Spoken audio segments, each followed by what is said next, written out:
A ver, creo que sí se puede ver la pantalla, ¿no? ¿Se me escucha? Hola, sí, sí, sí te escucho. Ya, gracias. Ya, a ver. Bueno, ya. Entonces vamos a empezar con la sesión el día de hoy. Vamos a hacer la sesión número 10, que es acerca sobre infecciones intra y extracelulares. Es un poquito largo, pero es porque vamos a ver de todos los microorganismos, menos virus, que lo vemos en la siguiente sesión. Vamos a ver bacterias, hongos y parásitos. Entonces, primero voy a empezar con la parte de la introducción sobre las infecciones intra y extracelulares.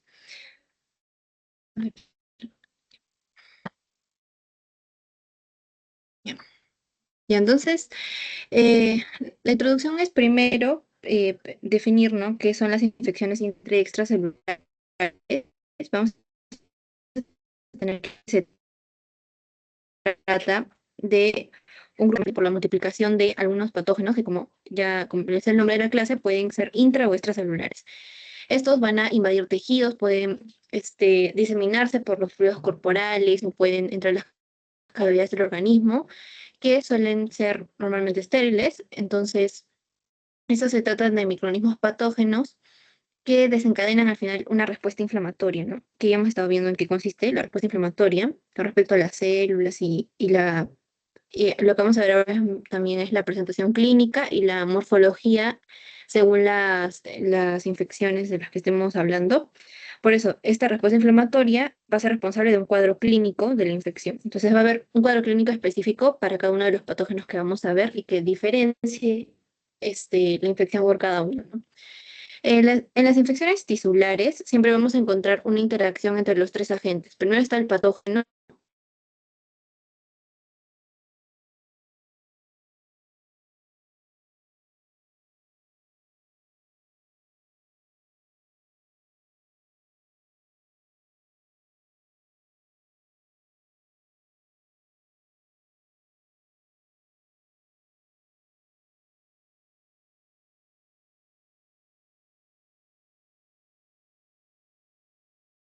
Respuesta inmune, y también están las condiciones ambientales que ya tienen que ver que ciertas infecciones se dé, o ciertos, por ejemplo, patógenos puedan vivir a temperaturas específicas. Entonces, las condiciones ambientales pueden incluir temperatura, humedad o la concentración del oxígeno. Ya. Luego está la clasificación de las infecciones intra y extracelulares. Vamos a tener que puede ser según la evolución en el tiempo, eso es lo más conocido. Tenemos infecciones agudas, subagudas y crónicas. Luego está el agente etiológico, que es lo que vamos a explayarnos en la clase, que puede ser según infecciones bacterianas, micóticas, en caso de hongos o parasitarias, o incluso por estructuras acelulares como virus o priones.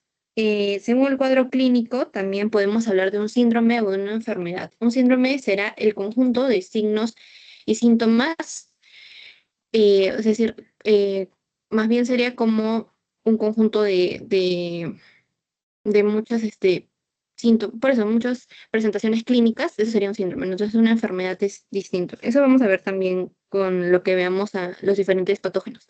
Luego están los factores inherentes al huésped o a su entorno. Por ejemplo, ya están temas con respecto a su edad, al estado inmunológico en que se presenta el huésped, ¿no? Por ejemplo, una infección va a ser, en algunos casos hay ciertos patógenos que vamos a ver que son más frecuentes en niños o pueden presentarse en personas inmunosuprimidas, como en el caso de las personas con SIDA o los pacientes con cáncer, ¿no?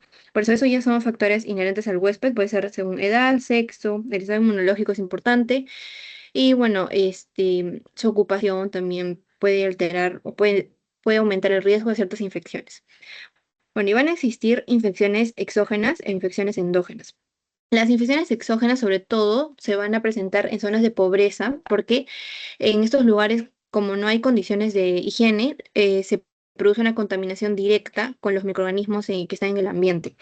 Por eso, esto sobre todo se produce en zonas de pobreza, y las vías de transmisión principales, en esta puede ser la vía fecal oral, ¿no? La vía aérea, la inoculación transcutánea, la transmisión parenteral, la vía sexual y la transmisión por vectores que pueden ser, por ejemplo, artrópodos, pueden ser insectos, ¿no? Em, Y en el caso de las infecciones endógenas, se habla de este tipo de infecciones cuando las vemos en países desarrollados. Aquí es más bien el que un individuo que está, eh, que por así decirlo, no vive en un ambiente insalubre, pero sí puede alterarse dentro del mismo la relación que hay con su flora endógena. Entonces, por eso es que podría producirse una infección. Entonces, como vemos aquí, es cuando la microflora normal se altera. Por eso se habla de patógenos oportunistas, porque justamente aprovechan de que el individuo, a pesar de que no está expuesto a muchos patógenos o no está en lugares en los que podría pasar por una contaminación, aprovecha la oportunidad, por eso se llaman oportunistas, y al, por ejemplo, estar en un estado de desequilibrio con su flora endógena, se vuelve un patógeno, ¿no? Por eso se habla de la flora endógena aquí, que podemos encontrarla en el tracto gastrointestinal, en el aparato respiratorio, también en la piel y en el tracto genital. Y la relación que normalmente se tiene con la flora endógena es que suele ser de comensalismo o simbiosis con el huésped. Pero cuando se altera, disminuyen también las defensas del huésped y es por eso que se producen estas infecciones de tipo oportunistas o endógenas. Ya, eso sería con respecto a esta parte. Ahora vamos a ver todo sobre bueno, una introducción que ya que no suele ser muy tomada, es más que todo para entender de qué tipo de patógenos estamos hablando, vamos a hablar a continuación. Vamos a ver que hay distintos, ¿no? Para las enfermedades infecciosas podemos encontrar, por ejemplo, priones. Ya, primero los priones son los agentes infecciosos más sencillos, son estructuras acelulares que tienen una forma anormal de una proteína, tienen una proteína específica que se denomina proteína priónica, acá está PRP, y específicamente en el huésped van a inducir una conversión en la que sean resistentes a su degradación. Entonces no van a poder ser degradados cuando infectan al huésped, ¿no? Y por eso, debido a ese cambio formacional, pueden mantenerse dentro del huésped. Por eso se hizo forma resistente. Además, como dije, son acelulares y tampoco tienen información genética, o sea, carecen de ácidos nucleicos. Acá está, sin ácidos nucleicos, y lo que provoca las patologías relacionadas a los priones puede ser relacionado con encefalopatías espongiformes. Aquí son en realidad enfermedades un poco más raras. Por ejemplo, vamos a tener la enfermedad del Kuru o también la enfermedad de espongiforme bovina. Acá, espongiforme bovina. Ya. Luego voy a empezar por los más pequeños. Esos aquí son los menos conocidos por eso. Luego ya con los principales. Voy a seguir entonces con los bacteriófagos, los plasmios y los transposones. Bueno, estos son elementos genéticos móviles que van a infectar a las bacterias. Y sobre todo sirven para poder favorecer a la virulencia que tengan las bacterias. Como había mencionado, los factores de virulencia son importantes porque son los que le dan ese poder a las bacterias de poder mantenerse dentro del huésped que está infectado, ¿no? Por eso son elementos genéticos móviles de las bacterias que favorecen su virulencia. Por eso pueden ser, por ejemplo, toxinas o sirven para la producción de toxinas, para la producción de enzimas, adhesinas, que incluso puede ser resistente a las bacterias, a los antibióticos, ¿no? Una forma por la que pueden resistir las bacterias al tratamiento contra ellas, ¿no? Luego también están las clamidias, las riquecias y los micoplasmas. Bueno, vamos a ver que estos se dividen por fisión binaria y van a carecer de algunas estructuras, por ejemplo, no tienen pared celular o también de capacidades metabólicas porque algunos no son capaces de sintetizar ATP, ¿no? Em, Aquí algunas clamidias, por ejemplo, no sé si escuchado de la clamidia trichomatis o también de rickettsia, ¿no? El hongo, los hongos rickettsia son patógenos intracelulares obligados y son los organismos, los micoplasmas, estos de aquí, los micoplasmas y ureoplasmas también, ureaplasmas, son los microorganismos vivos más diminutos.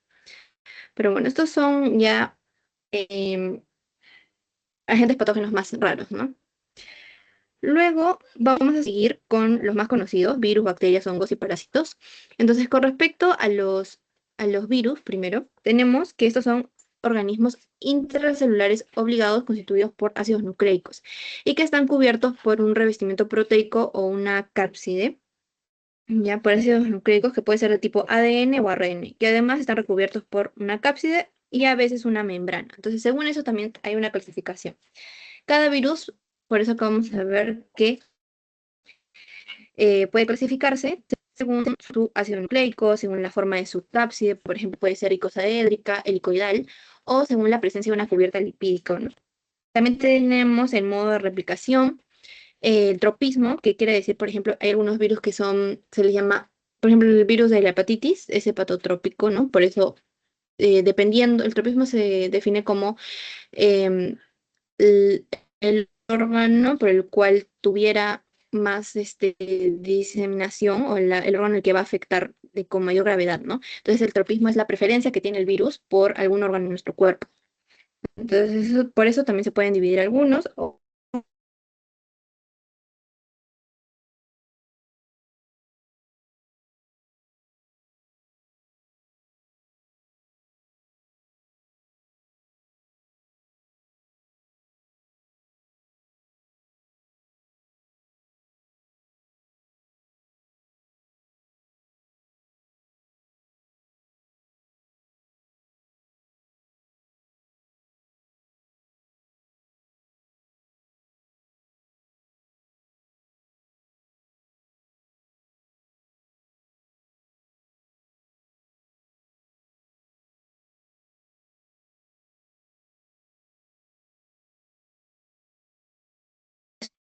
Estructura de nuestras células. Entonces, siempre va a necesitarnos porque necesita utilizar la maquinaria que hay en nuestro núcleo para poder replicarse genéticamente y a generar más y más viriones, ¿no?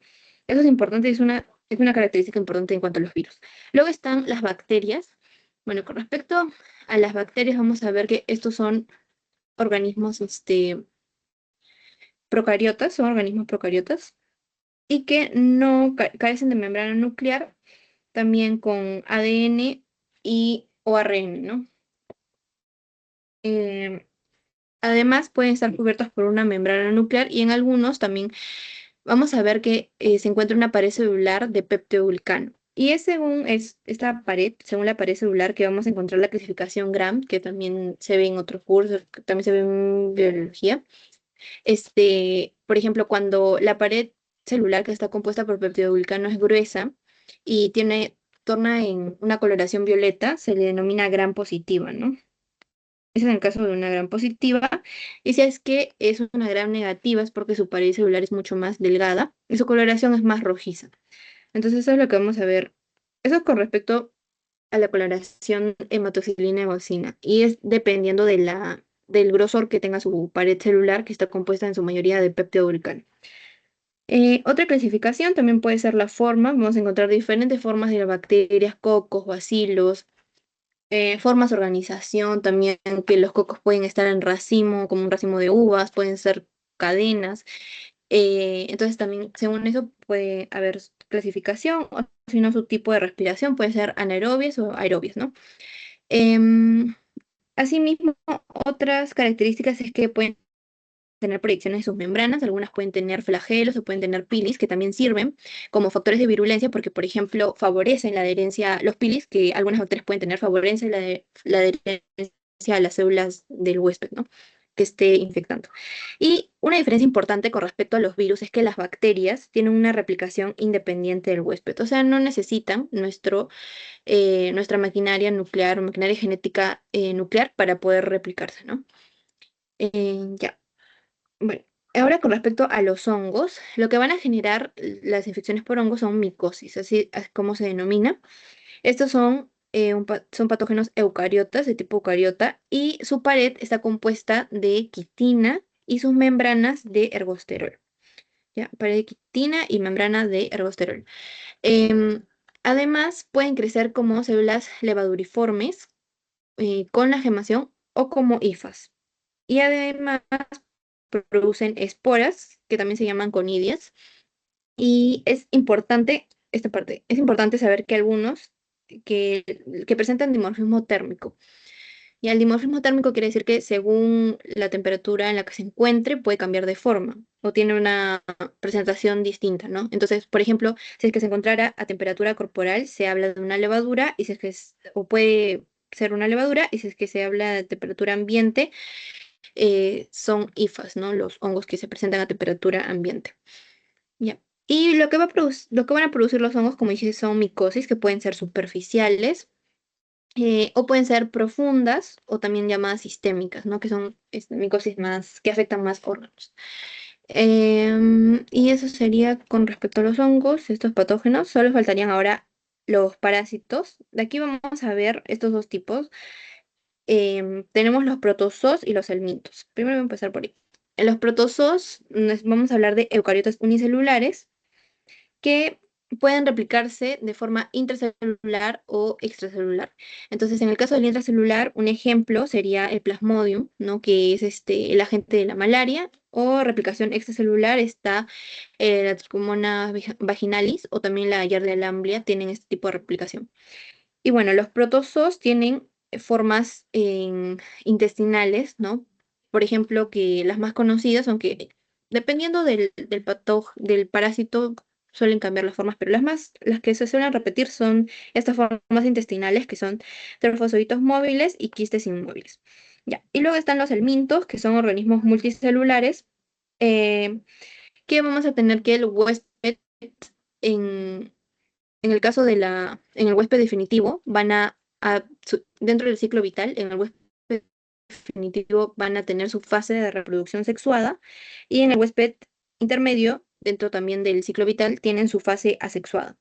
En general, ¿no? Porque igual el ciclo vital de cada parásito es distinto. Que eso ya se ve en el curso de parasitología, pero como una introducción a la clínica que vamos a ver de cada uno. Y luego en humanos vamos a tener que los helmintos que se pueden encontrar son gusanos adultos, como el Ascaris lumbricoides, gusanos inmaduros, como el Toxocara canis, o larvas asexuadas, como el Echinococcus granulosus. Em, También es importante saber que pueden producir huevos o larvas que continúen el ciclo vital dentro del huésped, excepto el Staphylococcus stercoralis, que su larva es infecciosa en el intestino de los inmunosuprimidos. En inmunosuprimidos vamos a encontrar Staphylococcus stercoralis. Y luego ya están los parásitos, que son insectos o arácnidos que se pegan a la piel y que pueden vivir sobre ella o dentro de la piel y pueden producir también enfermedades por acción propia o si no siendo vectores de otros microorganismos, ¿no? Que estén infectados. Esos son los ectoparásitos. Ya. Y esta tabla sí, eso sí la toman, es muy importante saberla. Aquí, esta tabla sí la toman. En exámenes siempre preguntan de cualquiera de estos microorganismos que están aquí. Vamos a tener que hay algunos de tipo extracelular, según la localización de la infección, y otros intracelular, ¿no? En los de localización extracelular encontramos unos en el espacio intersticial, en la sangre o en la linfa, y otros que solamente se quedan en superficies epiteliales. Entonces, los microbios que están en el espacio intersticial, sangre y linfa, van a ser, en cuanto a organismos, virus, bacterias, protozoos, hongos y lombrices, ¿no? O helmintos, lombrices o helmintos. Y la inmunidad protectora contra los que estén en este espacio van a ser los anticuerpos, el complemento, los fagocitos y la neutralización. En las superficies epiteliales vamos a encontrar otros organismos, por ejemplo, que ya son más específicos, nos hablan de la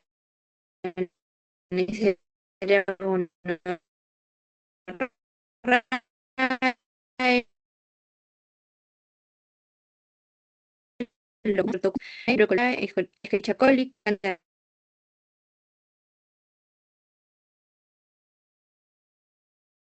que estos microorganismos vivieran en la parte intracelular, vamos a también dividirlos, es que residen dentro del citoplasma o en vesículas. Entonces, si son citoplasmáticos, vamos a encontrar algunos virus.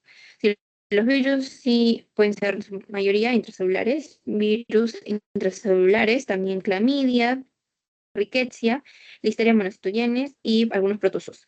Acá la inmunidad es por linfocitos T, citotóxicos y también por células natural killer. Y si es que fuera, dentro de vesículas encontramos micobacterias, por ejemplo, las micobacterias más importantes de tuberculosis, ¿no? Mycobacterium tuberculosis. También tenemos Staphylococcus, Leishmania, esos ya son parásitos, Listeria, Trypanosoma, Legionella, Cryptococcus neoformans, Citoplasma y Yersinia pestis. Y la forma de respuesta de nosotros, como huésped, es la activación de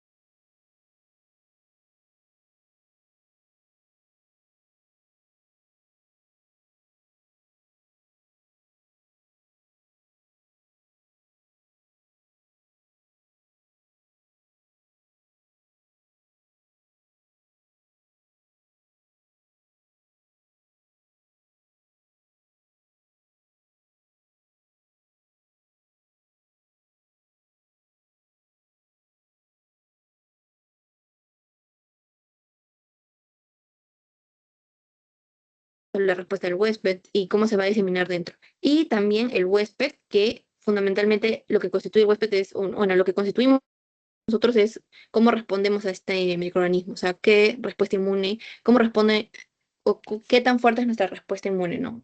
Que incluye la respuesta innata y la respuesta adaptativa para poder erradicar la infección del patógeno. Entonces, según esto, vamos a tener tres tipos. Primero está la colonización o el comensalismo, que es lo que tenemos con la flora endógena que ya había mencionado, ¿no? Hay algunos microorganismos que son parte de nuestra flora endógena y convivimos con ellos, no nos hacen daño porque también nos utilizan como su lugar para vivir, ¿no? Entonces, en el caso de la colonización, el microorganismo vive, se multiplica en el huésped y no causa daño, entonces por eso hay una relación de comensalismo. El otro caso sería una infección clínica latente, y aquí es porque la respuesta inmune del huésped está infectada, entonces puede originar un estado de portador, o sea, que seamos portadores y que no suframos la enfermedad, o que si no, auténticamente se dé la enfermedad, ¿no? Y la otra, el otro tipo de relación que podríamos tener con el microorganismo sería una enfermedad infecciosa ya de expresión clínica como tal, que constituye un conjunto de signos y síntomas y que la respuesta que tengamos dé lugar también a un cuadro clínico específico según el microorganismo por el que estemos infectados, ¿no? Esa ya es la enfermedad infecciosa. Ya. Y bueno, acá está justo lo que hablaba, ¿no? ¿Cuál es nuestra respuesta? Que son las barreras del huésped ante la infección.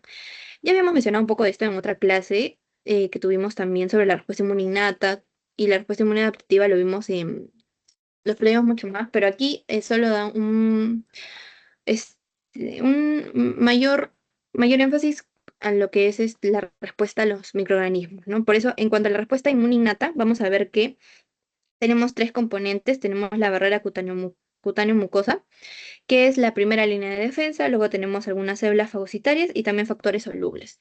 Entonces, como sabemos, primero la respuesta inmunológica es la respuesta natural, es un mecanismo que ya teníamos desde que nacimos, ¿no? Y que reconoce los patógenos y los elimina antes de que la inmunidad adaptativa se active.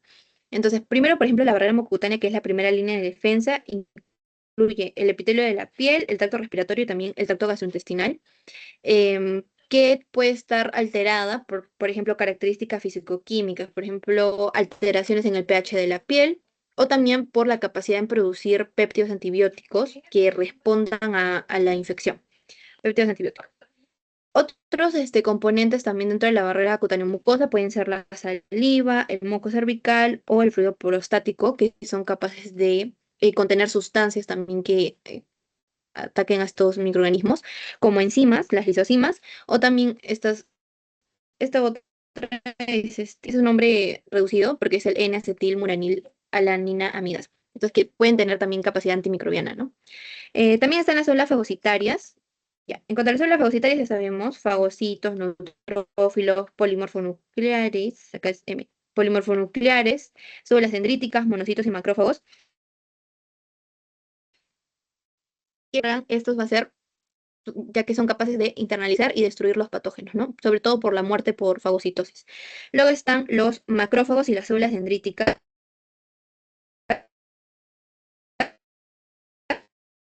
que antígeno junto con los linfocitos, con los linfocitos B. Entonces, estos aquí se encargan de continuar o activar, mejor dicho, la respuesta adaptativa para la producción de citoquinas que puedan atacar según el microorganismo del que se hable, ¿no? Y también ayudar a poder diferenciar o guiar la respuesta de los linfocitos T, que eso era importante con respecto a la respuesta adaptativa, pero que necesitaba que las células presentadoras de antígeno le justamente por su nombre, le presenten de qué microorganismo estaba hablando para poder dirigir una mejor respuesta. Y también están otras células como eosinófilos, basófilos, mastocitos y linfocitos natural killer, que bueno, estos ya no son para microorganismos como tal, sino para las células infectadas, ¿no? Justo hacía mucho énfasis en la clase de inmunidad que los linfocitos natural killer no van a matar a los microorganismos, sino a las células infectadas por los microorganismos. Esa es la diferencia. Ya. Y por último están los factores solubles que son producidos por las células de defensa. Por ejemplo, están las citocinas, algunas inflamatorias, proinflamatorias, dependiendo de la respuesta. También están factores de complemento, proteínas de fase aguda, como proteína C reactiva, proteínas opsonizantes para marcar al patógeno y que puedan venir las células a atacar. O también están fibronectinas, defensinas, bueno, y otros menos conocidos, ¿no? Interferones también, estas son importantes en la respuesta antiviral. Y este es el mecanismo de reconocimiento. Esto sí, también lo habíamos hablado, que eran los PAMs y los DAMs, los patógenos asociados, los patrones moleculares asociados a patógenos y los asociados a daño, que se reconocían gracias a los PRR, que eran los receptores de reconocimiento de patrones, que los que hay en mayor cantidad son los de tipo TLR, ¿no? Y que según esta interacción se van a poder activar las células para la generación de anticuerpos. Luego está ya la respuesta inmunoadaptativa. Ahí, ya. Acá es la expansión clonal de células antígenas.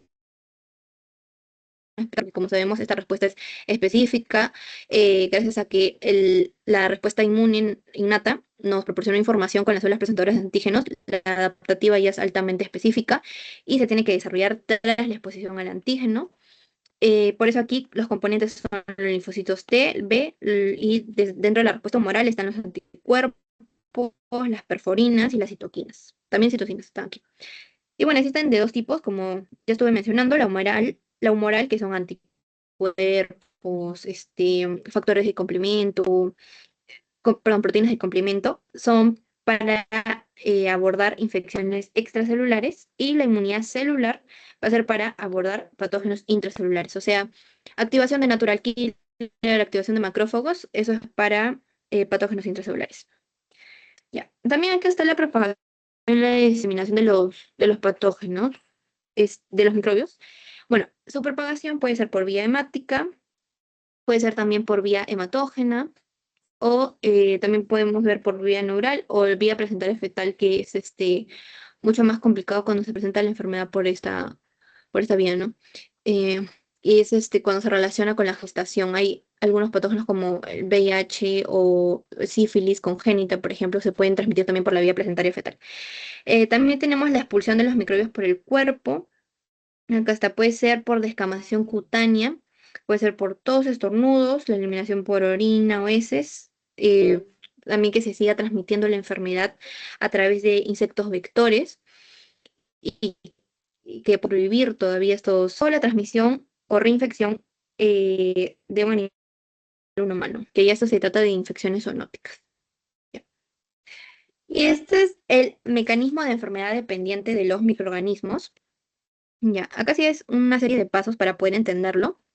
Cómo es que los microorganismos van a generar enfermedad en el huésped, ¿no? En realidad puede variar porque cada microorganismo, o sea, virus, bacterias, tienen distintas características, pero este es un mecanismo general de enfermedad. Entonces, primero vamos a tener la adherencia del microorganismo a la superficie epitelial. Entonces, la adherencia se puede dar mediante sus factores de virulencia o características que tenga el microorganismo. Por ejemplo, si es que tiene adhesinas, no puede adherirse a las células del huésped, si es que tiene pilis o fimbrias, si es que tiene glucosaminoglucanos o si está constituido por proteínas en su cápside viral, ese es en el caso de los virus, o si es que tiene lípidos. Entonces, estos componentes distintos que pueden presentarse en bacterias, en virus, se pueden unir a los receptores que están en las células huésped y pueden incluso utilizar moléculas de adhesión y ya por eso es que pueden unirse a y pueden reconocerse varias adhesinas o pilis y empezar así con la infección, ¿no? Entonces, lo primero siempre es la adherencia a nuestra superficie epitelial. Luego está la multiplicación tras la entrada ya del huésped. Por eso acá, por ejemplo, diferencian, ¿no? En el caso de los virus, luego de el mecanismo por el cual se multiplican los virus es por la traducción o transcripción de su material genético utilizando nuestra maquinaria genética. Mientras que las bacterias y los hongos se van a van a necesitar condiciones nutricionales específicas para poder seguir multiplicándose o, como había mencionado, por sí mismos ellos no necesitan de nuestras células o de nuestra maquinaria genética para poder replicarse. Entonces ahí sí es distinto, ¿no? Lo que sí es importante es que necesitan condiciones específicas para seguir multiplicándose. Ya. Y luego está ya, luego de la multiplicación, la colonización o el escape de nuestras defensas naturales, o sea, de nuestra respuesta. Entonces, aquí es donde ya se presentan sus factores de virulencia, que pueden, de los microorganismos que pueden evadir nuestra respuesta inmune, pueden incrementar su resistencia también a los medicamentos, ¿no? Por ejemplo, están cápsulas antifagocíticas, o sea, si los macrófagos llegan a intentar fagocitar, ¿no? Estos microorganismos no van a poder porque tienen una cápsula antifagocítica, hemolicinas que pueden afectar los que pueden destruir a los mismos fagocitos, esos ya son enzimas que directamente destruyen a las células del sistema inmune, o también leucocidinas, ¿no? Y que finalmente interfieren en nuestra respuesta y por eso no permiten que podamos eh, contrarrestar la infección. Bueno, luego de que se han escapado de nuestras defensas, sigue entonces la invasión y el daño celular. Acá también no hay diferenciación. Si es un virus, se habla de un daño citopático directo, pero si se habla de bacterias y hongos, esto puede depender según el órgano que haya invadido, ¿no? Según el órgano comprometido. También se ve la presentación o producción de exotoxinas y endotoxinas. Las exotoxinas se van a encargar de inhibir la síntesis proteica y las endotoxinas liberan mediadores inflamatorios, entonces agravan la respuesta inflamatoria. Por último, también está la extensión. En la extensión vamos a tener la que ya luego de que han invadido y que han generado daño tisular, van a poder diseminarse por diferentes vías, como estoy mencionando, puede ser el torrente sanguíneo, la vía linfática, por contigüidad cercana a los tejidos adyacentes, no eso es lo que se refiere a contigüidad, o si no, puede transmitirse por otro huésped y continuar con su vida. O sea, utilizar vectores o otro animal, ¿no? Para seguir con la infección.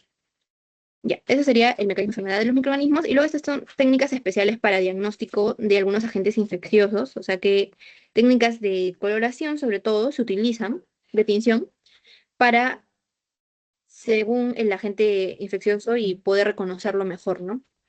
Entonces vamos a tener, por ejemplo, aquí, ya, eso también es importante. Ya, vamos a tener, por ejemplo, la tinción hematoxilina eosina, esta es bastante conocida. Esa es la que se suele usar más para la mayoría de patógenos. Por ejemplo, pueden ser para cuerpos de inclusión del citomegalovirus, para el herpes, para hongos, em, entre otros, ¿no? O protozoos o helmintos. Luego también tenemos a la tinción Gram, que se utiliza para la mayoría de bacterias, sobre todo para diferenciar cuando se habla de una bacteria Gram positiva y Gram negativa. Y también tenemos a la tinción ácido alcohol resistente, que es para el caso esta es específica de micobacterias, por eso acá está, micobacterias como el Mycobacterium tuberculosis y nocardias. La tinción Giemsas, para leishmaniasis y parásitos como la malaria, el musicarmín para criptococos, las ondas anticuerpos para virus y riquecias y cultivos para todas las clases, solo que estas ya son bueno, técnicas más difíciles de realizar, por eso se tienen que verificar dependiendo de qué es lo que se quiere investigar del patógeno, o sondas de ADN para el caso de virus, bacterias y también protozoos. Y ese es el espectro de las respuestas inflamatorias a la infección. Em, Habíamos visto algunos tipos de inflamación en la primera clase, no, en la segunda clase habíamos visto, ¿no? Algunos tipos de inflamación, pero esta diferenciación también es según el patógeno del que se esté comentando, ¿no? Entonces, podemos hablar de una inflamación de tipo supurativa o por polimorfonucleares. Entonces, En este caso vamos a encontrar un aumento en la permeabilidad vascular y también infiltración de leucocitos. Sobre todo, como es supurativa o de polimorfonucleares, vamos a encontrar neutrófilos. Y estos neutrófilos son los causantes de la formación del pus. Luego tenemos también que se va a presentar en infecciones como cocos gram positivos o también por bacilos gram negativos. Y justamente porque forman pus, lo que se puede encontrar a la macroscopía son microabscesos o incluso puede llevarse hasta una sepsis que puede afectar difusamente muchos órganos, ¿no? La siguiente es la inflamación mononuclear o granulomatosa. Esta ya es de tipo crónica, ¿sí? Lo habíamos visto en procesos crónicos, por eso que está característico de procesos crónicos. Podemos encontrar un infiltrado con predominio de células mononucleares. Ya habíamos visto macrófagos, linfocitos, células plasmáticas, esas son las principales que se encuentran en predominio mononuclear. Y la inflamación, y se da, además de que consiste o es característico de procesos crónicos, también se da cuando se trata de erradicar patógenos que son, bueno, patógenos, cuando se va a abarcar patógenos difíciles de erradicar. Y además que estimulan una respuesta de linfocitos T. También, además de las células mononucleares, vamos a encontrar células epiteloides y células gigantes. Ya. Luego tenemos la inflamación citopática o citoproliferativa. Esto sobre todo se da en el caso de los virus. Y dentro de algunas células que estén infectadas por estos virus también vamos a encontrar cuerpos de inclusión o células gigantes multinucleadas. Células gigantes multinucleadas por la fusión celular. E incluso se presentan patrones de necrosis celular que pueden formar ampollas o proliferación de celular con pocas células inflamatorias que generen la presentación de verrugas. Y estos virus pueden causar displasias, como dije, ¿no? Hay algunos virus que están relacionados con cáncer. Por eso, los virus primero causan displasias y luego pueden contribuir al desarrollo de las neoplasias. Entonces, acá están de displasias a neoplasias. Otro tipo de inflamación que se puede presentar como respuesta a una infección las inflamaciones de tipo irritante, sobre todo para microorganismos que secretan toxinas, o sea, toxinas muy fuertes que pueden llevar ya a la necrosis. Algunos microorganismos, por ejemplo, de frente podrían causar una necrosis tisular intensa, una necrosis de tipo gangrenosa. Acá por eso, ya como está destruido el tejido, vamos a encontrar escasas células inflamatorias, hay una pérdida de tensión en la basofilia y se preservan algunos contornos celulares, ¿no? Y por último está la inflamación crónica y cicatrización. Bueno, la inflamación crónica ya suele ser la vía final de muchas de las enfermedades, por eso o puede dar lugar a una curación completa, o sea, que se recupere el tejido, o si no, a una cicatrización extensa, lamentablemente también se pierde la función original del tejido, entonces es cicatrización completa o cicatrización extensa y disfunción orgánica. Eso es lo malo de ese tipo de respuesta. Ya, y ahora sí como tal, vamos a entrar a las principales enfermedades según su etiología infecciosa. A ver, así que hemos visto toda la introducción. ¿Por acaso tienes alguna pregunta sobre la primera parte? Ah, no, no, pues todo me quedó claro. Ya, gracias. A ver, y entonces voy a explicar este, cuáles son el cuadro clínico según cada patógeno. Ya ver, entonces vamos a dividir las bacterias primero. Primero vamos a ver bastantes bacterias, vamos a dividirlos según las gram positivas y las gram negativas, ¿no? Que habíamos dicho que esta división se hacía gracias a su pared celular que tiene peptidoglicanos y según el grosor de los peptidoglicanos, ¿no? Las gram positivas tienen la pared celular mucho más gruesa y esa es su clasificación. Entonces, vamos a tener primero infecciones estafilocócicas. Acá el principal que vamos a hablar es el Staphylococcus aureus, que su forma son cocos. Acá no hay una imagen, no hay una ah, sí, acá está, acá está. Estas son cocos, o sea, son como bolitas. Su forma son inmóviles y además son piógenos, o sea, generan infecciones con pus. Y están agrupados en racimo. Como puedes ver ahí, están agrupados. No solamente son bolitas separadas, sino están agrupados en racimo. Dentro de su patogenia vamos a encontrar sus factores de virulencia, que ya había mencionado que cada microorganismo tiene como armas, ¿no? Para poder contrarrestar nuestra respuesta. Entonces,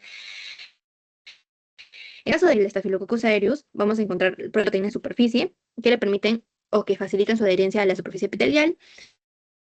Luego también secretan enzimas que degradan algunas proteínas de nuestras células también y tienen receptores de superficie que se pueden unir a a nuestras células endoteliales.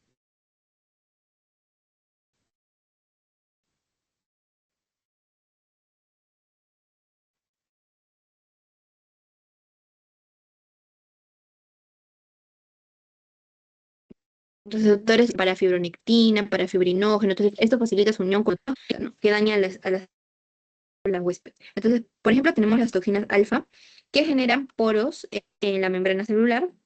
La toxina beta es la esfingomilinasa, ¿no? Va a degradar la esfingomielina. La toxina delta, que es un péptido con actividad detergente. La toxina gamma y también la leucocidina van a lisar las membranas de los eritrocitos y también a las fagocíticas. Y la toxina exfoliativa. Ya, esas son las cinco toxinas importantes del Staphylococcus aureus. Y en la clínica lo que vamos a encontrar en una infección por estafilococos es inflamación piógena, como dije, son capaces de generar lesiones con pus, también destrucción local, sobre todo van a afectar lo que son la piel,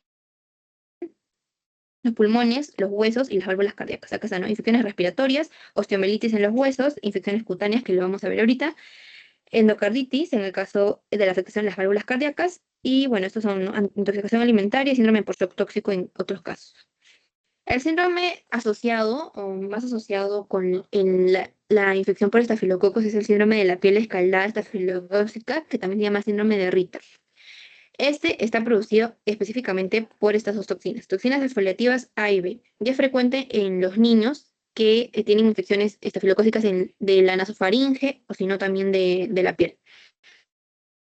¿Cómo se va a presentar clínicamente esa enfermedad? Vamos a ver exantemas, que son similares a las quemaduras solares, como se ve ahí al niñito. También tenemos ampollas frágiles por pérdidas cutáneas y también necrólisis epidérmica tóxica, que es cuando se compromete la capa granulosa de la dermis, de la epidermis.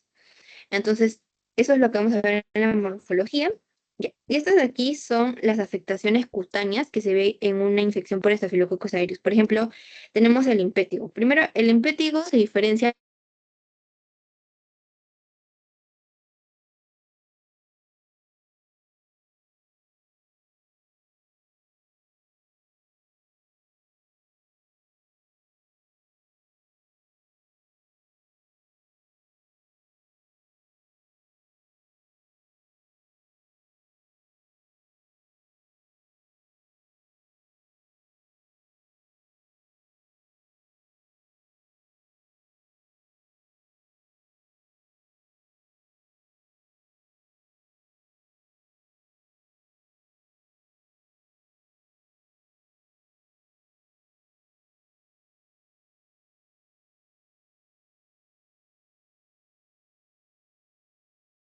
años adyacentes.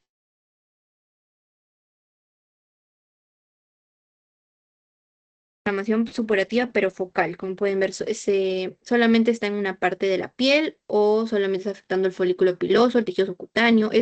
Se le dice que es solitario, porque solo es una inflamación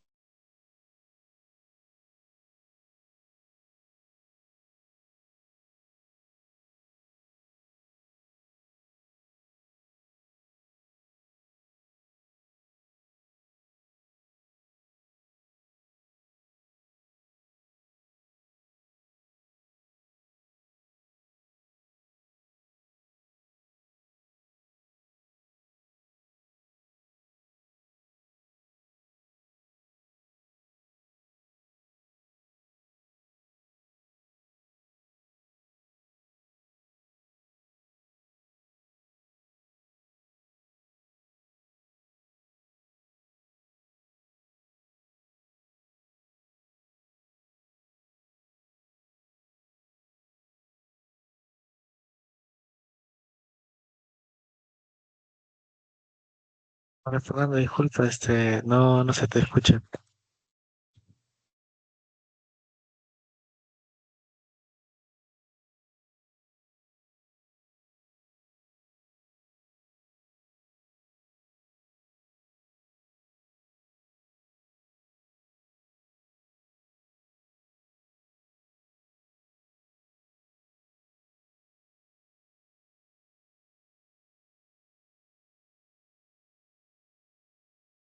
se me escucha?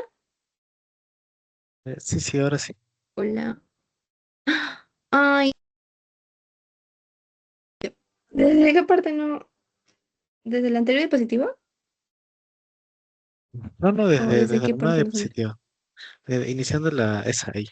Ajá. Ay, ya, ya. Gracias por avisarme. Ya. A ver, ya. Voy a continuar entonces. Ya. Ya, entonces en la clasificación de los estreptococos vamos a tener, por ejemplo, estreptococos hemolíticos, beta-hemolíticos. Y los más importantes son estos, los piógenes, que son o también denominados del grupo A, y el Staphylococcus agalactiae o del grupo B. Los del grupo A, los síntomas clínicos que van a causar son faringitis de tipo escarlatina, faringitis escarlatina, escarlatina que vamos a ver también después. El impétigo, que había comentado antes de que el impétigo puede ser tanto por una infección estafilocócica como estreptocócica, fiebre reumática, shock tóxico o están relacionados a la glomerulonefritis por inmunocomplejos. Y también está el Staphylococcus agalactiae o de grupo B, que lo que va a generar es en los recién nacidos coriomionitis y meningitis.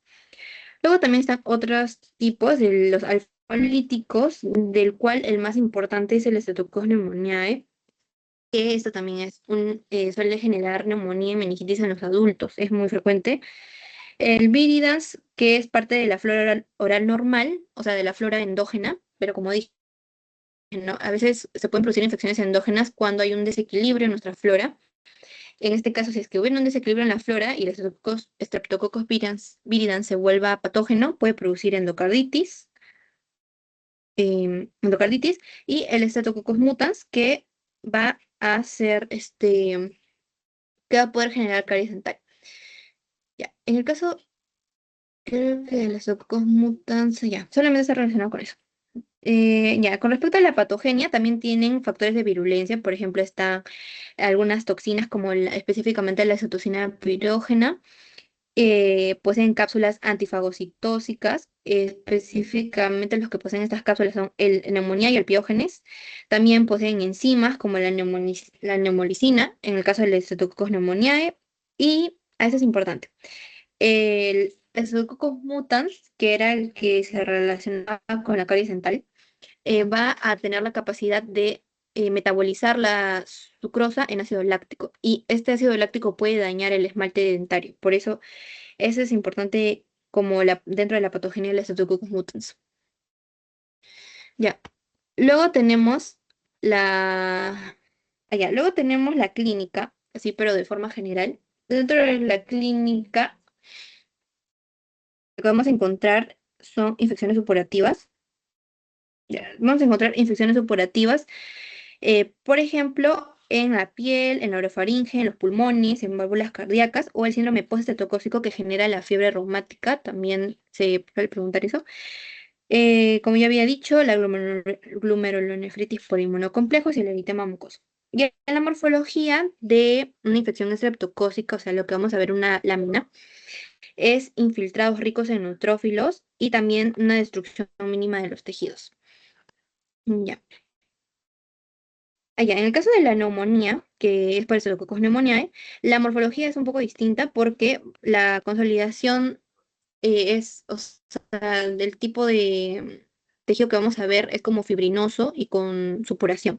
Por eso es la consolidación fibrino-supurado, que puede presentarse en una sección del lóbulo pulmonar o en todo el lóbulo pulmonar incluso.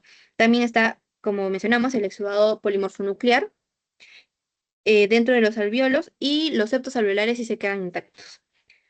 Y bueno, con la atención Gram se van a poder detectar los Staphylococcus pneumoniae, ¿no? Diplococos Gram positivos.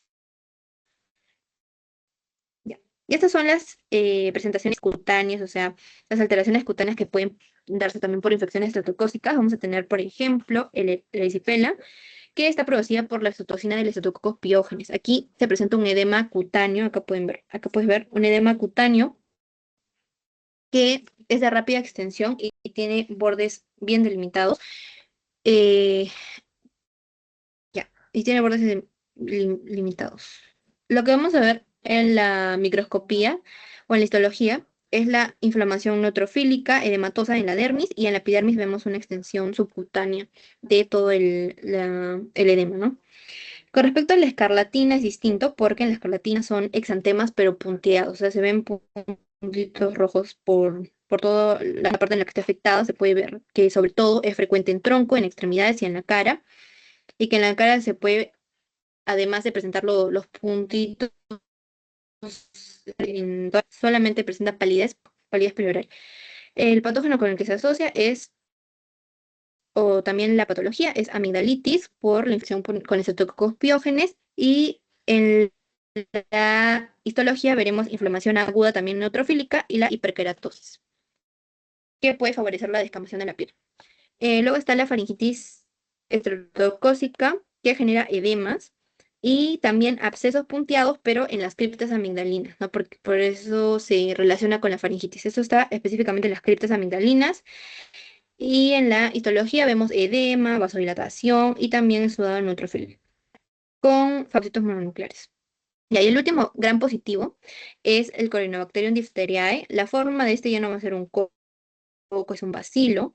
Su patogenia es o su factor de virulencia importante es la toxina A y B, que van a bloquear la síntesis proteica en la célula huésped y también por eso llevan a la destrucción de las células.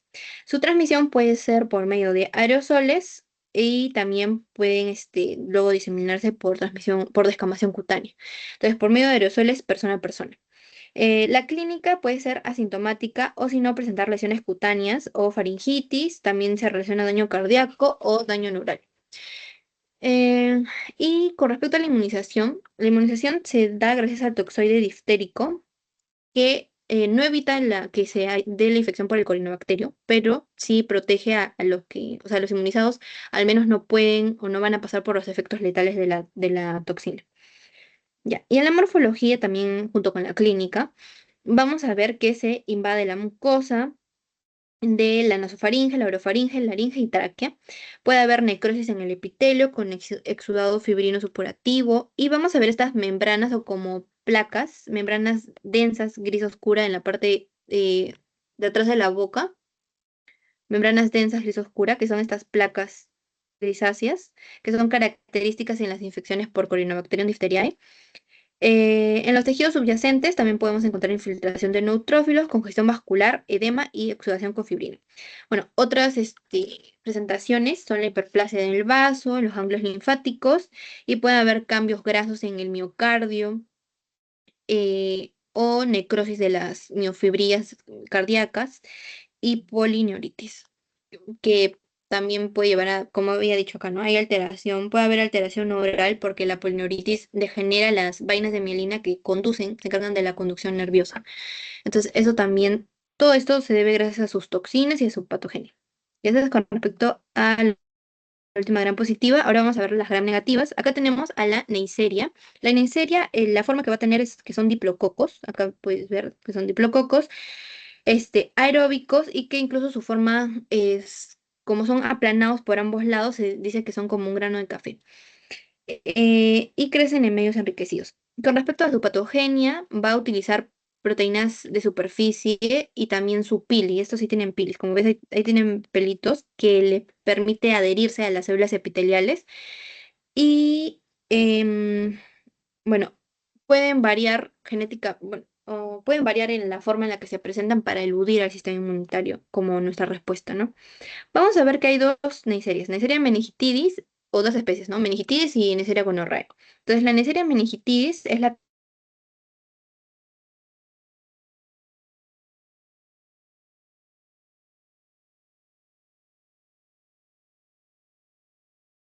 tiene se propagando por la vía y cuando llega a las células epiteliales, ya ingresa así también a los vasos sanguíneos, a la sangre, y se va a destruir a las proteínas del sistema de complemento.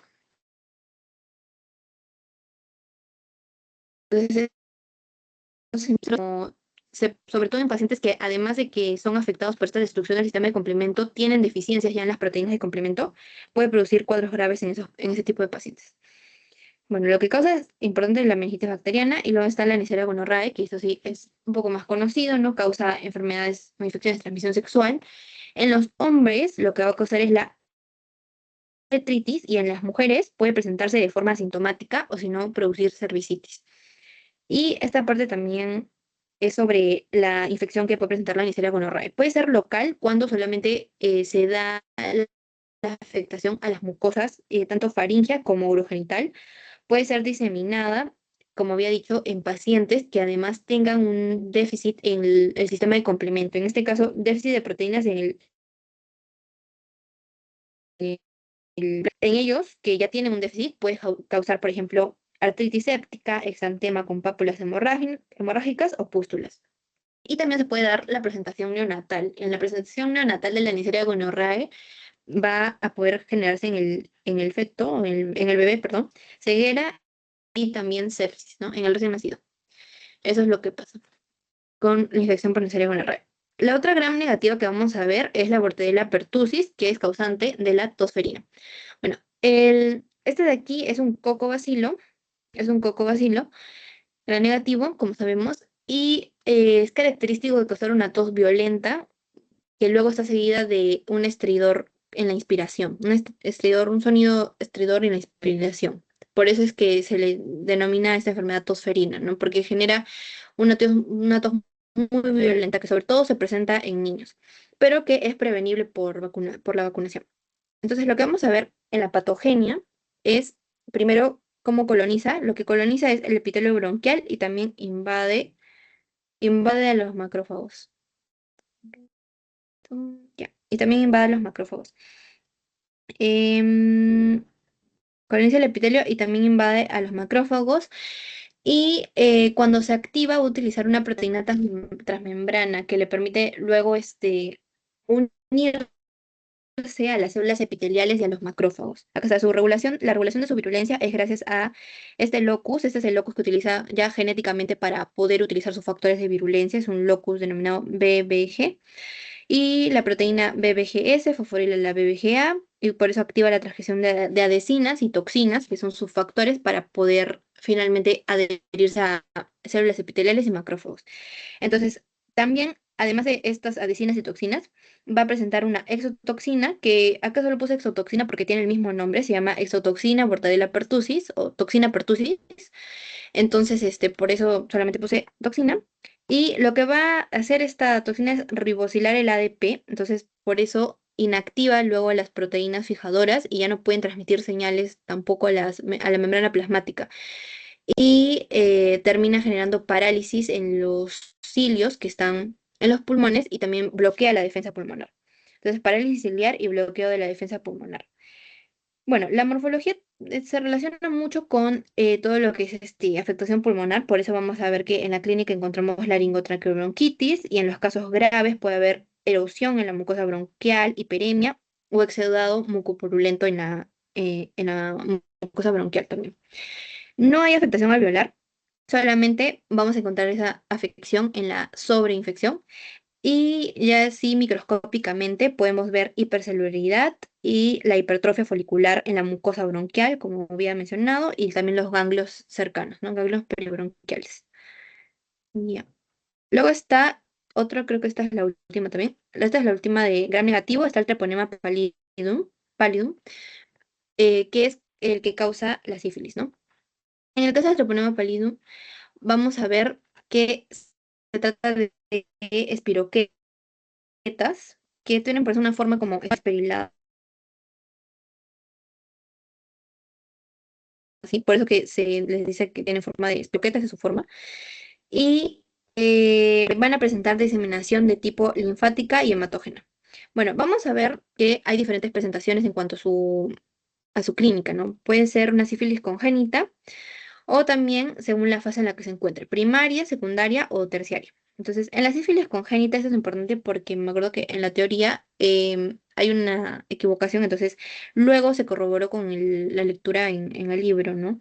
Que cómo es la presentación congénita. Entonces, aquí, por ejemplo, en la congénita está que puede llevarse o puede directamente llevar un aborto tardío o mortinato o si es que se presenta en la infancia, los síntomas que se van a ver son exantema, osteocondritis, periostitis y fibrosis hepática y pulmonar. Y si es durante la lactancia, se pueden generar dientes de Hutchinson, que son como unos dientes afilados, y también queratitis intersticial y sordera del octavo par. Eso es con respecto a la sífilis congénita, la presentación de la sífilis congénita por la vía transplacentaria, ¿no? En el caso por la sífilis congénita. Ajá. Y luego está, según las fases, tenemos sífilis primaria, secundaria y terciaria. Ya, eso también, la diferenciación de la clínica acá también es importante. Primero está la sífilis primaria, que se da 3 semanas luego de la infección. Lo que se presenta y es característico de sífilis primarias es el chancro. El chancro es una lesión roja y también que no es dolorosa, por eso es que muchas personas no se dan cuenta cuando están en esta fase, porque no es dolorosa y no se van a revisar, ¿no? Solamente es una lesión roja, aislada, eso sí que está un poco elevada y que además se puede curar con o sin tratamiento, se puede curar dentro de los 3 a 6 semanas después, ¿no? Pero como si es que desaparece, por eso las personas no suelen ir, pero si es que continúa, sigue la sífilis secundaria, la otra fase que se da 2 a 10 semanas después del chancro, después de la aparición del chancro. Eso es importante, el chancro primario. Eso es porque aquí ya proliferaron las espiroquetas o el treponema proliferó y ahora se da también proliferación en la piel y en el tejido mucocutáneo. Entonces vamos a ver máculas o pústulas que pueden durar varias semanas. Acá también dice lesiones superficiales, indoloras en la piel y en las mucosas. Esto es lo importante, que ya en la sífilis secundaria también se puede dar lesiones en la mucosa. Y en la sífilis terciaria vamos a ver que está 5 años después de la latencia. Entonces, acá ya sí es más grave, ¿no? Vamos a encontrar manifestaciones cardíacas, neurosífilis o también una forma benigna. Esta es el cuadro que se ve en el libro. Por ejemplo, en la terciaria acá está neurosífilis, asintomática, por lo que esta enfermedad no se suele dar cuenta hasta que llegan a este estado, porque también están otras presentaciones, ¿no? Por ejemplo, aortitis puede generar insuficiencia aórtica, aneurismas y también algunas gomas en el hígado, piel, huesos, que ya son formas benignas. Y eso sería con respecto al treponema. Luego está la infección por micobacterias. O creo que hasta aquí podemos. Ay, creo que acá ya estoy casi a la mitad. Ah, ya. Vamos a hacer un descanso para después seguir porque todavía faltan algunos patógenos. Entonces de ahí ya podemos continuar.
Ya, ya bueno, de aquí ya falta poco para acabar.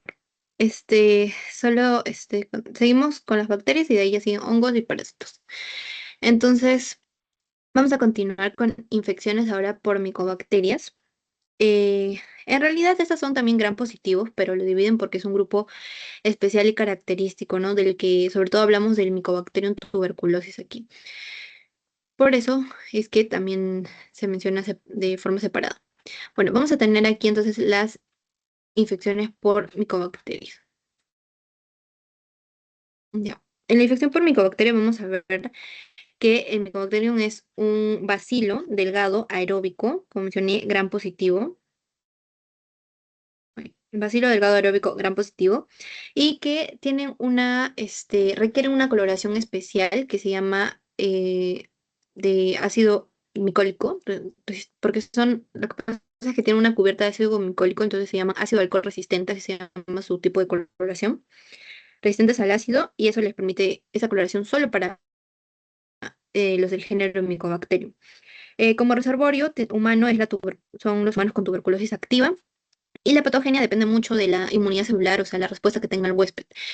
Por ejemplo, puede desarrollarse resistencia a las bacterias o hipersensibilidad incluso a los antígenos tuberculosos, ¿no?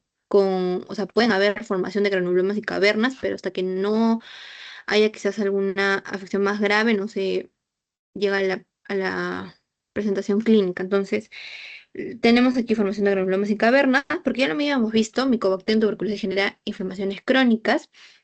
Entonces, acá están como los macrófagos están infectados porque han endocitado estas bacterias. Entonces, luego se replican en el fagosoma y también impiden su unión a los lisosomas. Entonces, ya no se van a poder formar los fagolisosomas y no van a poder degradarse las bacterias, ¿no? Porque los fagolisosomas eran justo para liberación de enzimas líticas que puedan degradar a la bacteria.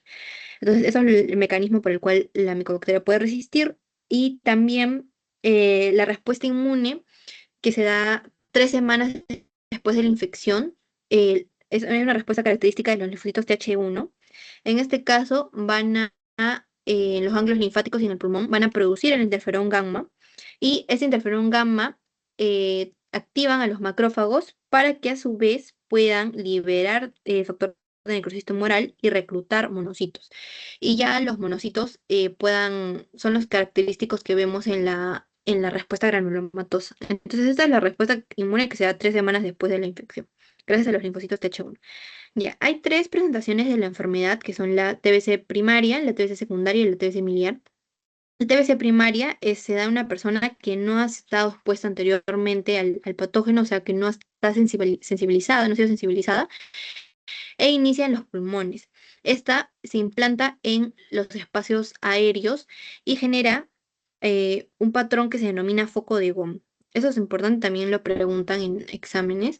El foco de Gaume es una zona de consolidación de la inflamación, o sea, donde está toda la inflamación que tiene un color gris blanquecino, ese es el foco de Gaume, y que además suele incluir al centro la necrosis gaseosa, ¿no? Que lo habíamos mencionado en la primera clase, si no me equivoco. La necrosis gaseosa se da por tuberculosis, por Mycobacterium tuberculosis, por eso el foco de Mcon contiene toda la inflamación y el centro de necrosis. Ahora, cuando los bacilos que están en este foco migran a los ganglios linfáticos y luego se calcifican, junto con la lesión pulmonar, forman algo que se denomina el complejo de Gaume. Entonces ahí cambia el nombre. El complejo de Gaume, por eso acá puse que es la calcificación de los bacilos en ganglios linfáticos más la lesión pulmonar. Eso es el complejo de Gaume. Y luego, cuando este complejo de Gaume también se calcifica, o sea, se vuelve a calcificar, eh, se va a denominar complejo de arranque. Estos son patrones que se ven ya histológicamente, se pueden ver y por eso es que tienen nombres distintos, ¿no? Ahora, en realidad, con respecto a la TBC primaria, el 95% puede controlar la infección gracias a la inmunidad. Entonces, no suele ser tan grave, pero existe dentro de la TBC primaria un tipo que es la TBC primaria progresiva, en la que ya se genera, por ejemplo, neumonía bacteriana, hay consolidación inflamatoria en los lóbulos de los pulmones medio e inferior, adenopatía en el hilio pulmonar y también derrame pleural. Y en la histología lo que vamos a ver es la reacción inflamatoria granulomatosa que conocemos, que ya lo había explicado en la inflamación crónica, ¿no? ¿Cuál era la formación de los granulomas? Estaban conformados por, exteriormente tenían el anillo de linfocitos, esa es la imagen por si acaso, el anillo de linfocitos, tenían células epitelioides formadas por macrófagos, células gigantes multinucleadas tipo Langhans y al centro el área de necrosis gaseosa. Esto es la conformación o la morfología que vamos a ver en los granulomas gaseosos por Mycobacterium tuberculosis. Eso preguntan también en práctica, eso es fija de práctica si lo preguntan. Luego, en TBC secundaria, vamos a ver que se va a presentar cuando se trate de huéspedes que han sido previamente sensibilizados y se localiza en el vértice, la infección se va a localizar en el vértice de los pulmones, en los lóbulos superiores, en el vértice de los lóbulos superiores de los pulmones. Aquí se da una respuesta tisular más rápida y puede erosionar en la vía aérea, puede cavitar hasta la vía aérea. La presentación clínica es fiebre de bajo grado, sudoraciones nocturnas, el esputo mucoide, y que además luego de que es mucoide se convierte en purulento, o puede convertirse incluso en hemoptisis, o sea, incluir sangre, y también el dolor pleural. El dolor pleural. Bueno, morfológicamente lo que vamos a ver aquí es un color más gris, blanco, amarillo, con calcificación central y fibrosis. Esa es la TBC secundaria, pero lo más importante es que la secundaria se produce en un paciente que ya ha sido previamente sensibilizado. Ya, y por último está la miliar, que es la más, esta es la más grave, sobre todo la miliar sistémica. Bueno, la miliar pulmonar es cuando la micobacteria va a diseminarse por vasos linfáticos. Entonces llega por eso a todo el pulmón, llega al pulmón por los vasos linfáticos y genera lesiones microscópicas que van a medir menos de 2 milímetros, que también tienen esta consolidación como blanco-amarillenta por todo el pulmón. Entonces, clínicamente lo que se puede ver en estos pacientes con TBC miliar pulmonar pueden ser derrames pleurales, pueden ser empiomas tuberculosos o pleuritis en fibrosantes, ¿no? Y en su forma sistémica vamos a ver que es cuando siembra focos infecciosos en el retorno venoso del corazón. Entonces se utiliza el retorno venoso y por eso es que puede llegar a cualquier órgano. En realidad, la tuberculosis puede llegar a cualquier órgano. Puede haber tuberculosis en hígado, en médula ósea, en vaso, en el riñón, en las meninges.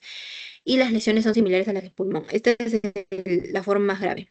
Y bueno, estas son otras presentaciones de tuberculosis que también se han investigado ya distintas. Por ejemplo, está la tuberculosis endobronquial, endotraqueal y laringea por canales linfáticos, y que observa también, donde también se observan granulomas gaseosos, tuberculosis aisladas en otros órganos. Acá, esto es por la siembra hematógena, parecido, ¿no?, a la TBC miliar sistémica. Puede afectar meninges, riñones, glándulas suprarrenales, trompas de falopio o en vértebras, cuando se llama mal de Pot.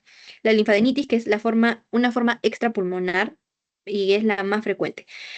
Puede darse, o se da, mejor dicho, en la región cervical y se llama escrófula. Y en los inmunocompetentes va a ser unifocal y en los inmunosuprimidos es parte de la enfermedad sistémica.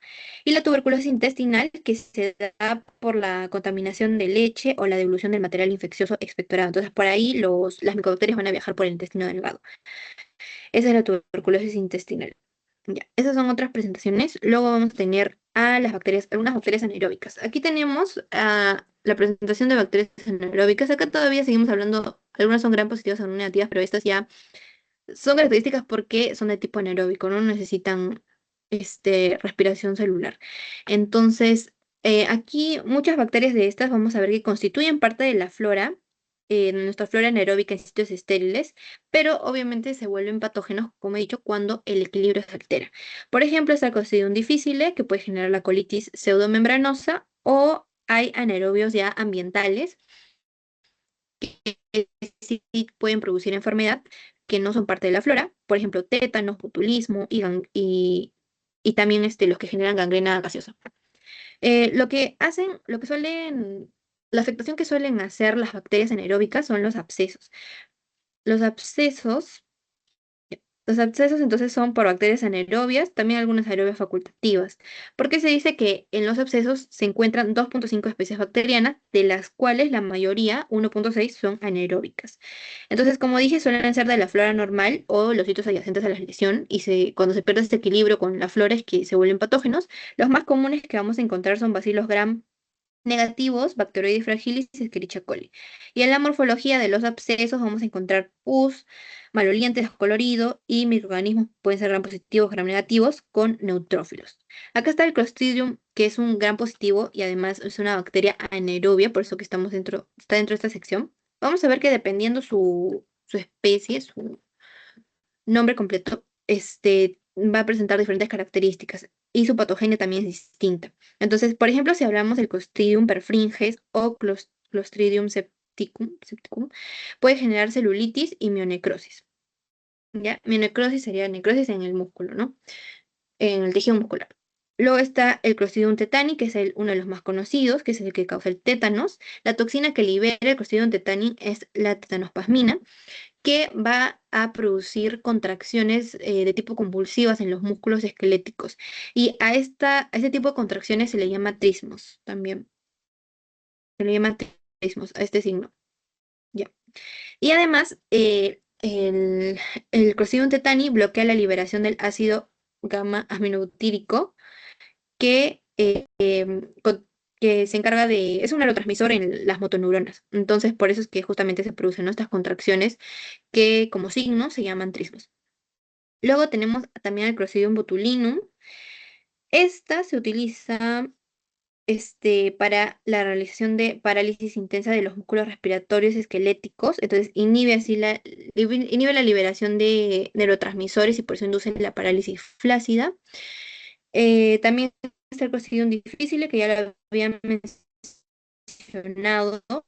Se relaciona a la coliza toxina, son toxinas A, que es una enterotoxina quimiotáxica, o sea, que atrae leucocitos, y la B es una citotoxina que tiene efectos citopáticos. Y por último está el Clostridium perfringens, que como factor de virulencia principal tiene la toxina alfa, que degrada la membrana celular y también produce necrosis celular. Y la infección del Clostridium perfringens va a ser por la ingestión de alimentos contaminados. Otros factores de virulencia, además de la toxina alfa, son colagenasas y hialuronidasas, ¿no? Que lo habíamos visto que estos son proteínas, mejor dicho, enzimas que van a degradar las proteínas de la membrana extracelular. Por eso degrada la matriz extracelular, perdón. Eso sería en cuanto a bacterias anaerobias. Y ahora vamos a ver bacterias intracelulares obligadas. Estas son las últimas bacterias. Está la Clamidia trichomatis, que es una gram negativa, y también la Rickettsia, que es otra gran negativa. Entonces, en la Clamidia trichomatis vamos a tener que la presentación clínica varía según el serotipo que presente. Por ejemplo, si es un serotipo D y K, se habla de enfermedades urogenitales y conjuntivitis. Si es de serotipo L, L2 y L3, genera el linfogranuloma venéreo, que es esta enfermedad ulcerativa crónica, lo vamos a ver aquí, es esto de aquí, eh, puede presentarse de esta manera. Esta es la histología en los órganos sexuales, no en el pene o en la vagina. Luego está el serotipo A, B y C, que va a generar infección ocular en los niños o el tracoma. Luego vamos a tener que en la clínica, lo que vamos a ver en la mucosa genital, también en la piel circundante, son como pápulas pequeñas, muy hinchadas, muy rojas, eritematosas, y después de 2 a 6 semanas de la infección, se pueden también observar los ganglios linfáticos hinchados y dolorosos. La patología del linfogranuloma venéreo, que dije que era por el serotipo L1, L2 y L3 de la Clamidia trachomatis, se va a ver así, ¿no? Va a presentar una reacción granulomatosa, neutrófilos y también inclusiones que dentro tengan a la misma clamidia, que ese es de más cerca como se puede ver a la Clamidia trachomatis, en células epiteliales o en las células inflamatorias. Y también por último está la Rickettsia, que también es otra gran negativa. Bueno, está ligado a un vector porque puede generar, según su especie también, el tifus epidérmico o el tifus murino. Eh, entonces, vamos a ver en su patogenia que no produce toxinas, incluso sus lipopolisacáridos dentro de su membrana no son tóxicos. Infectan, lo que sí son infectan a las células endoteliales de los vasos sanguíneos, en cerebro y en pulmón, y van a proliferar en el citoplasma. Pero ahora, si es que además de proliferar en el citoplasma, estallan, se habla de que son de tipo del grupo tifus, que vamos a ver que generan tifus murino, pero si es que se extienden a otra célula por medio de proteínas contráctiles que están en el esqueleto de las células, en el esqueleto celular de las células, vamos a ver que es el grupo de la fiebre maculosa, que es el otro tipo de tifus. Entonces, la morfología también, o la clínica que presenté en casos leves, es el exantema, pequeñas hemorragias, debido sobre todo a la lesión vascular, ¿no? Porque como dije, su patogenia es más a las células endoteliales y estas no tienen toxinas, solamente es que infectan a las células endoteliales en los vasos sanguíneos. Y en los casos graves se puede ver necrosis cutánea, hemorragias en cerebro, miocardio, en testículos, en pulmones o riñones. Si es que se habla de Rickettsia prowazekii, genera el tifus epidérmico, y si es que hablamos de Rickettsia tifi genera el tifus murino. Y bueno, y ya en la microscopía lo que vamos a ver, como dije, será la afectación de vasos. Entonces, pequeños vasos trombosados, infiltrado mononuclear y necrosis cutánea gangrenosa. Y si es que la afectación es en los casos graves en el cerebro, podemos encontrar nódulos tifoideos que están compuestos por proliferación de la microglia, los linfocitos T y algunos macrófagos. Ya. ¿Qué ahora están las infecciones fúngicas o micosis? Bueno, los hongos son microorganismos eucariotas, ¿no? Y pueden crecer tanto por yemas, si es que son levaduras, o por hifas, que son como extensiones filamentosas que salen de los hongos, en este caso serían, en el caso de los mohos. Bueno, y como dije, tienen esta característica de dimorfismo térmico.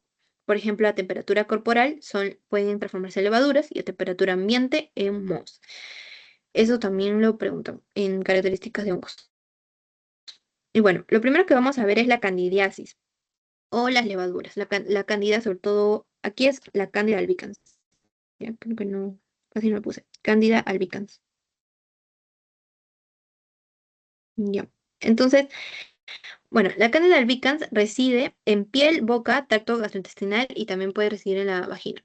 Y no produce enfermedad en los inmunocompetentes. Por eso es en realidad una causa más frecuente de infección fúngica. Es la causa más frecuente de infección fúngica humana, pero que puede causar una infección diseminada en inmunosuprimidos, ¿no? O sea, en aquellos que tienen el sistema inmune debilitado. Entonces, por eso que es la causa más frecuente de infecciones fúngicas humanas. Va a ingresar por la vía hematógena, entonces puede ingresar por inyecciones, por catéteres, ¿no? Por la cercanía de la vía hematógena. Y pueden crecer como levaduras predominantemente, pero también formar hifas. En cuanto a la patogenia, tienen una rápida capacidad de adaptación cuando ingresan con respecto a los cambios que hay en el huésped, producen adhesinas, que esos son parte de sus factores de virulencia para adherirse a las células, ¿no? del huésped, y también varias enzimas, dentro de las cuales la más importante es esta, la 9-aspartilproteinasa. 9-aspartilproteinasas, mejor dicho, son 9 aspartilproteinasas que pueden degradar la matriz extracelular. También la adenosina, que se encarga de la degranulación de los neutrófilos o que impide la degranulación de los neutrófilos, entonces ya no pueden responder. Y la respuesta inmune va a estar mediada, si es que sea innata, eh, si es que se trata de una candidiasis de tipo mucocutánea, la respuesta que se va a dar o que va a responder, mejor dicho, va a ser del sistema inmune innato y por parte de los linfocitos T. Y si es que se trata de una candidiasis sistémica, los que van a responder son neutrófilos y fagocitos.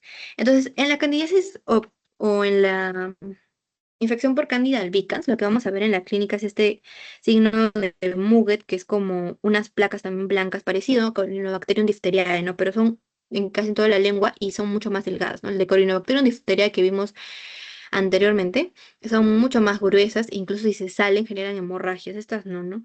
Este es en el caso que se trata de una candidiosis oral o orofaringea. Y la morfología en la histología o la microscopía es que vamos a ver levaduras, pseudohifas y también hifas verdaderas, y la coloración que se utiliza es la coloración paz. Bueno, luego está la criptococosis, sobre todo lo más importante aquí es saber que la infección es debido a los heces de los pájaros. Eso suele ser pregunta también, que se relaciona mucho a heces de pájaros o infección por eh, alguna interacción que pueda haber con las heces de los pájaros, porque reside en suelos. Y la patología, lo que va a producir clínicamente es la meningoencefalitis. Es una levadura encapsulada oportunista, es importante saber que es oportunista, eh, o sea que puede sobre todo aprovechar en, en su afectación en inmunosuprimidos. En cuanto a su infección, es por vía inhalatoria y sus factores de virulencia son la cápsula polisacaria que tiene y también esta melanina que va a consumir la adrenalina del huésped.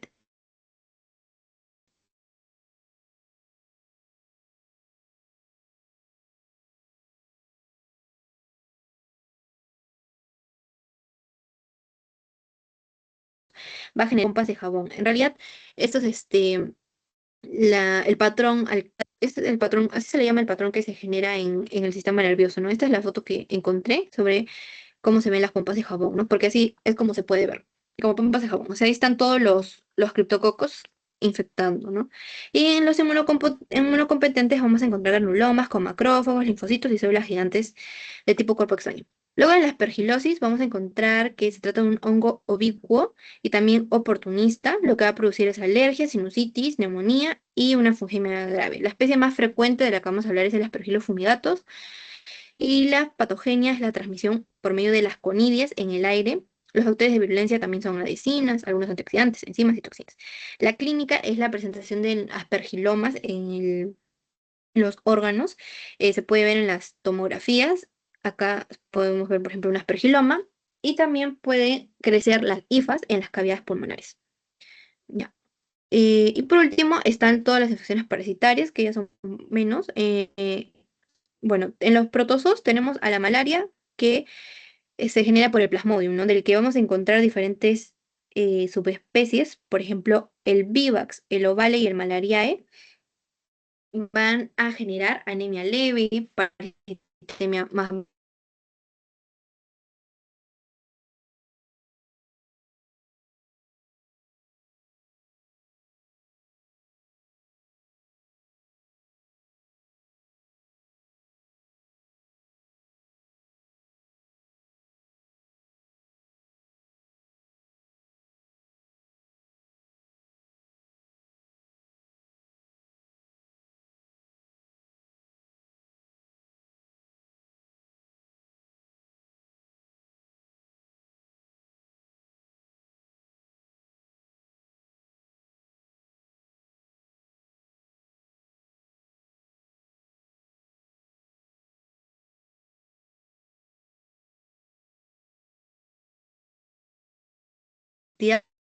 por la picadura del Genes, así se llama el mosquito.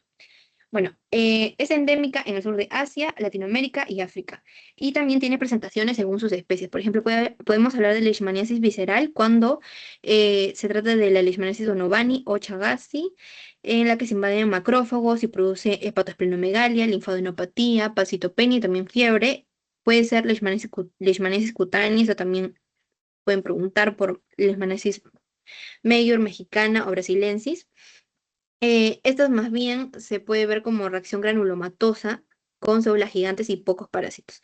La leishmaniasis mucocutánea es solamente por la brasilensis, puede producir lesiones desfigurantes, esta es mucho más grave, en la laringe, en la parte septonasal, en el ano, la vulva. Y en la histología se ve infiltrado inflamatorio mixto, o sea, aquí sí podemos encontrar también junto con parásitos, junto con los parásitos ahí, ¿no? Y bueno, esta es otra presentación cutánea difusa que es la menos común, que puede extenderse por todo el cuerpo como lesiones nodulares. Luego estos son los protozoos, luego están los metazoos, donde solamente no, el ejemplo que nos proponen es la estrongiloidasis, por el estrongiloides, ¿no? El estrongiloides stercoralis. Este es endémico en el suroeste en el suroeste, en Sudamérica, en el sudeste asiático, y la presentación es distinta en los inmunocompetentes y en los inmunosuprimidos. En los inmunocompetentes puede presentarse clínicamente con mala absorción, con diarrea y con distensión abdominal, y en los inmunosuprimidos de frente genera un estado de sepsis. Entonces, eso es la importancia también de la interacción con cuál huésped se esté dando, ¿no? Si es que en este caso, cuando son inmunosuprimidos es mucho más fuerte la infección. Ya. Y la estrongiloidasis puede ser leve o puede ser una hiperinfección. Cuando es leve, las larvas solamente están en las criptas duodenales y el infiltrado es rico en eosinófilos y en la mucosa se presenta edema. Y cuando hay hiperinfección, se invade toda la submucosa y también llega a los vasos sanguíneos y a los vasos linfáticos. Entonces, esta es la presentación más grave. Ya. Y por último están las tenias o los cestos. Ya, de aquí vamos a tener la tenia solium, al equinococcus granulosos y la trichinella spiralis. La tenia solium va a tener dos presentaciones de enfermedad, dependiendo de la vía y también, o la forma de infección y también sí, sobre todo, dependiendo de la forma de infección. No solamente el mecanismo, sino también la forma de infección. Por ejemplo, vamos a ver que se puede dar la teniasis si es que se da la ingestión de carne con larvas enquistadas. La teniasis es cuando el huésped está consumiendo larvas en la carne. Entonces, eso se puede desarrollar como larvas adultas en el intestino y son síntomas más leves. Pero la cisticercosis es distinto porque es por la ingesta de alimentos o agua contaminada. Entonces, aquí lo que vamos a encontrar en los alimentos son los huevos y estos se desarrollan en nuestro cuerpo como larvas. Entonces, ya pueden llegar a diseminarse por la vía hematógena y por la sangre, ¿no? Pueden llegar hasta el cerebro, pueden generar neurocisticercosis. Ya. Y bueno, los quistes, allá, eso es lo que vamos a ver en la microscopía. Los quistes que se presentan por la teniasis o la cisticercosis son ovoides, blancos y contienen el escólex de la tenia con sus ganchos, ¿no? Ya. Y en el Echinococcus granulosus, este se da por la ingestión de los alimentos o contaminados que tienen sus huevos, se incuban luego en el duodeno y luego invaden el hígado, los pulmones y el hueso. Van a requerir dos huéspedes mamíferos. Tenemos aquí el reservorio accidental, que somos nosotros, el huésped definitivo, que son los perros. Esto se da por el contacto con mascotas como los perros, y el huésped intermedio, que son las ovejas. Entonces, el equinococo se va a alojar en los capilares y provoca reacciones mononucleares y eosinofílicas, y esto es lo más importante. Eso de aquí también preguntan en práctica cómo se presenta el quiste hidatídico, que eso es lo que genera finalmente el equinococo granulosus, y que es la afectación más importante. No puede presentarse en pulmones, como vimos, sobre todo en pulmones y hígado es donde suele ser más frecuente. Bueno, el quiste va a tener tres capas: una capa interna germinal, una capa nucleada y una capa externa no nucleada. Y cercanamente al tejido o adyacente vamos a encontrar rodeado de infiltrado inflamatorio, que pueden ser fibroblastos, células gigantes, células nucleares y eosinófilos. Pero lo más importante es que, es, bueno, sería que te aprendas las tres capas, que son la interna germinal, la nucleada y la capa externa no nucleada del quiste hidatídico. Y ya por último está la Trichinella spiralis, que vamos a ver que se trata de un nemátodo que se puede dar la infección por la vía oral, por la ingestión de larvas, también con carne poco cocida. Eh, Aquí la distribución también es por vía hematógena y puede penetrar, o su afectación es en las células musculares. Por eso que en las imágenes del tejido muscular se ven así las larvas completamente enquistadas. Se pueden ver muy bien, ¿no? Las larvas generan células nodrizas, que son estas, se le denomina así ya en la histología. La defensa que se da frente a la infección por la trichinela es gracias a los linfocitos Th2 y a los mastocitos, y en la clínica vamos a encontrar fiebre, mialgias, eosinofilia y el edema periuretario. En la morfología, o sea, lo que vemos en las láminas, son las larvas, como dije, las larvas enroscadas, que además tienen una vacuola y que pueden estar incluso cercanamente a vasos que se hayan formado para nutrir al parásito. Y infiltrado inflamatorio es de tipo mononuclear, rico en eosinófilos. Y bueno, eso sería todo. Eso sería todo por todas las infecciones intracelulares. Ya. ¿Tienes alguna duda sobre alguno? Quizás. Igual voy mandando el post. No, no, sí, todo claro.